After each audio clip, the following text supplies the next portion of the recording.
Hello, this is Ray Stewart of the BGSU Executive Masters of Organizational Development Program for ORGD 660 Spring 2017 course. I appreciate you taking the time today to review my personal OD method I have titled Cables versus Chains, a Collaborative Synergy Journey. This method is a tool to help rally a team that has reached an impasse and may be experiencing turmoil as we realize the cumulative strength of the group and move past the weakest link construct.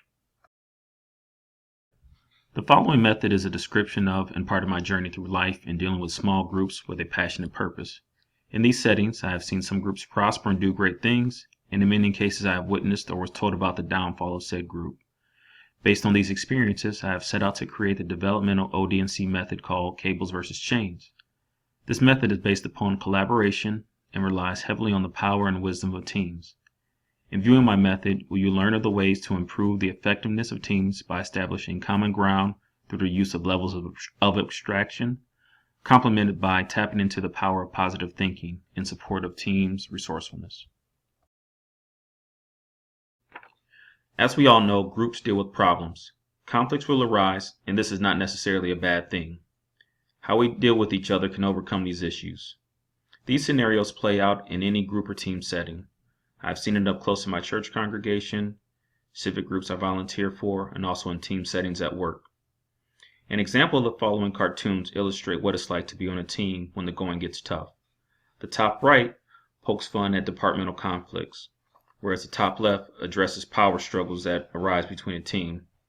On the bottom right, we touch on the idea of ultimatums, and the bottom left reflects when the going gets tough and things get just downright nasty and personal. We've all been there, and once you get to this state, you have to be careful so the team doesn't break. With consideration to my OD method, Cables versus Chains, remember this is a journey of collaborative synergies, so it is appropriate to unpack what I mean. Let's start with the definition. Collaboration is the action of working with someone to produce or create something. As we collaborate as a team, we want to capture the synergy to do great things together. Next, let's look at the root of the word synergy. Conversely, as we talk about synergy, know that we cannot achieve this without meaningful collaboration from the team. As I took on the task of developing an OD&C intervention method, I reflected on the honorable and arduous task of small teams getting things done in their community that they live and serve. What keeps things moving if this is not your sole livelihood? In the name of self-preservation, we can put up with a lot. However, people have breaking points just like chains. When things start to fall apart in a small group, it can spell doom for the team. So for those of us who are willing to do the heavy lifting on a team, I pose a simple question. Would you rather support the weight of your progress with a cable or a chain? Hopefully you chose a cable, and here's why. Cable is stronger than chain. The cross-sectional area of a cable is greater than that of a chain. Therefore, more pressure is exerted on a chain than on a cable if they are holding the same weight. Simply put, a link fails, then the chain fails. The cable will fray and give off signs of issues that need to be addressed before it fails.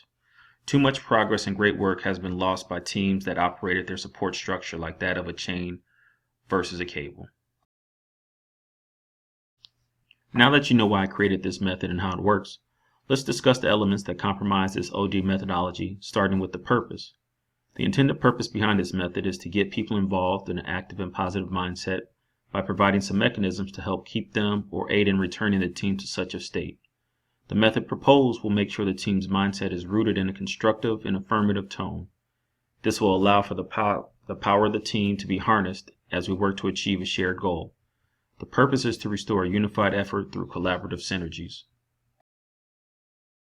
The collaborative synergies built into Cables versus Chains method is intended to be used in situations where there is agreement and passion around making a change.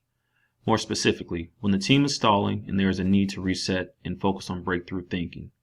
This method was made for such situations as illustrated below. Large groups and businesses often have a hierarchy or governing systems to help drive alignment and compliance with change activities. That structure many times does not exist in targeted small team environments. This method introduces a system to overcome these challenges. The method was designed to be facilitated over approximately a 2-day time period, with follow-up and touch points, allowing the team to recalibrate as needed. In its current state, this is a primarily reactive method.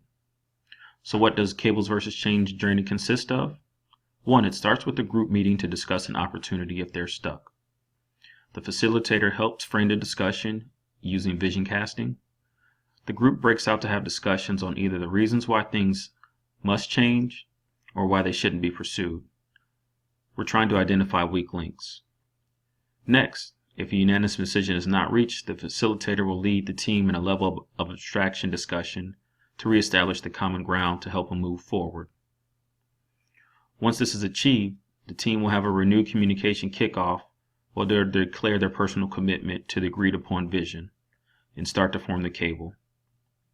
The team reconvenes to review the vision and change and discuss the best ways to move forward.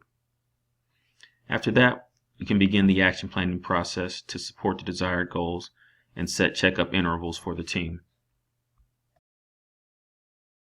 Within the model, there is a simple yet powerful set of rules to work with. The group efforts are greater than any individual effort. Train your mind to see the good in every situation in order to see a way forward. You are not giving up what you want, rather you are joining forces together to create more of what we need as a collective. The final value is built in the acronym TEAM. Together, everyone achieves more. These values act as the guiding principles to make sure there is collaboration and coming together, to capture the synergy of working for the greater good. Many parts of the cables versus chain method comes from an instinctual and authentic approach to team-based work. I am a consensus builder and big thinker. Using the levels of abstraction to secure a common ground approach just made sense. Beyond that, how do we know this method has any merit? Lucky for you, I did the legwork and dug into the psychological perspective on the power and effects of positive, negative mindsets have on a team. I rely primarily on the following subject matter experts: Barbara Fredrickson, Michael Shear, and Charles Carver. What I took away from the research was that when you experience positive emotions, you have the capability to see more possibilities, and you ultimately are operating in a more beneficial state. Imagine being on a team and you are all stuck and the tension is rising. The cables versus chain method is exactly what you need to survive or risk having your chain break.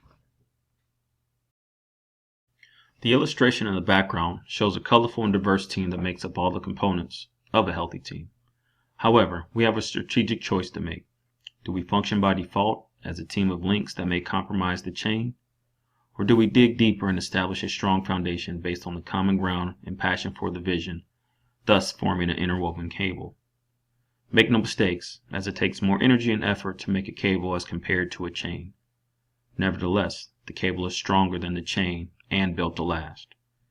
The cables versus chain method uses collaborative synergies to bring together a diverse group of thoughts and experiences around a shared and common purpose, along with passion for that purpose.